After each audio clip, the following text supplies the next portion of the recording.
मीरपुर नाम के शहर में तेजस अपनी पत्नी नीरू के साथ रहता था। पति पत्नी दोनों ही नौकरी करते थे। एक दिन तेजस गांव अपनी माँ के पास फोन करता है।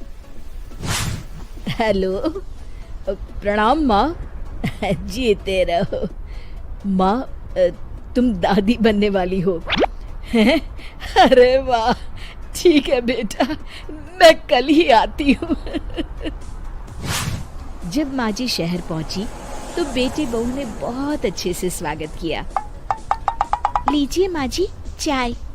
अरे गर्मा गर्म पकोड़े ले आओ माँ के लिए। नीरू रसोई में गई और 2 मिनट में ही पकोड़े ले आई। जी ये लीजिए। बहू जादू से बनाए हैं क्या? अभी तो रसोई में गई थी। यम्मी।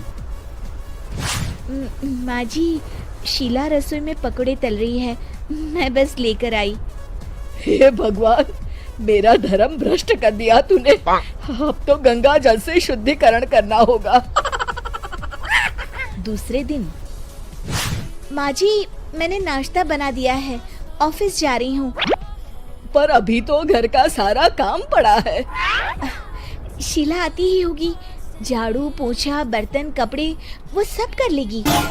हमारे जमाने में घर का सारा काम हम ही करते थे। जी माँ जी, आप बहुत होशियार हैं, मैं घर ऑफिस दोनों नहीं संभाल पाती। तो जरूरत क्या है घर से बाहर जाकर चाकरी करने की? वैसे भी घर का काम खुद करने से घर में बरकत आती है, समझी? पर माँ जी। पर वर कुछ नहीं, इस महीने की पगार मिले फिर ऑफिस बंद। हाँ। रात को नीरू तेजस से कहती है, सुनिए जी, माँ जी बोल रही थी कि मैं नौकरी छोड़ दूं। वैसे ठीक ही तो है, अभी तुम्हें आराम की जरूरत है। फिर भी आराम कहाँ, शीला को छुड़ाने के लिए बोल रही थी। तो अब 24 घंटे में इतना काम तो कर ही सकती हो। पर जॉब पसंद है मुझे, घर पर मन नहीं लगेगा। अगले दिन जब दोनों ऑफिस के लिए निकल रहे थे, मेरी तो कोई कीमत ही नहीं है इस घर में। माँ जी, आजकल महंगाई बहुत है, रहन सहन भी बदल गया है, दोनों नौकरी करते हैं तभी ठीक रहता है। अच्छा, तू कहना क्या चाहती है? मेरा बेटा तुझे बिठा के खिला नहीं सकता? तू ही इस घर का खर्च चला रही है, हैं? नहीं माँ जी, मेरा वो मतलब नहीं था। मतलब खूब समझती हूँ, ये बाल धूप में सफेद नहीं किए मैंने। हाँ। अब तो ये रोज का काम हो गया था। तेजस भी रोज की झिकझिक से परेशान हो गया था। एक दिन उसने कहा, नीरू, वैसे भी तुम्हें मैटरनिटी लीव मिलने वाली है, तो अभी से ही छुट्टी ले लो। पर क्या, मेरी सैलरी अच्छी खासी है। आखिर नीरू ने रिजाइन कर दिया। जब बच्चा हुआ तो घर में सब बहुत खुश हुए। कुछ दिनों बाद तेजस फाइल देख रहा था। क्या हुआ तेजस, कुछ परेशान लग रहे हो? अब हाँ, वो हमारी जितनी सेविंग्स थी वो तो हॉस्पिटल में और छठी के फंक्शन में खत्म हो गई है नीरू। और अभी वैसे मंदी चल रही है तो मैं बोल रही थी कल मुन्ना को हेपेटाइटिस का टीका लगवाना है। नीरू, क्या पोस्टपोन नहीं कर सकते? नहीं जी, बिल्कुल नहीं। अब तेजस को समझ में आ रहा था कि उससे गलती हुई है। पैसों की कमी का असर घर के माहौल पर भी पड़ रहा था।